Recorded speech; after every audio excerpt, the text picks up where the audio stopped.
ذرا ہٹکے میں خوش آمدید شاہزیب جیلانی اور وسعت اللہ خان کا سلام قبول کیجیے۔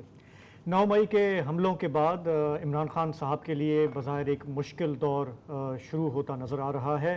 جلاؤ گھیراؤ کے الزامات کے تحت ان کے کئی پارٹی رہنما جو ہیں ان کی پکڑ دھکڑ جاری ہے، کارکنان بھی کافی تعداد میں حراست میں ہیں، مزید پکڑے جا رہے ہیں، اور ساتھ ہی پی ٹی آئی میں ٹوٹ پھوٹ کے آثار بھی اب نظر آنا شروع ہو گئے ہیں۔ اس پر ہم پروگرام میں آج تفصیلی بات کریں گے۔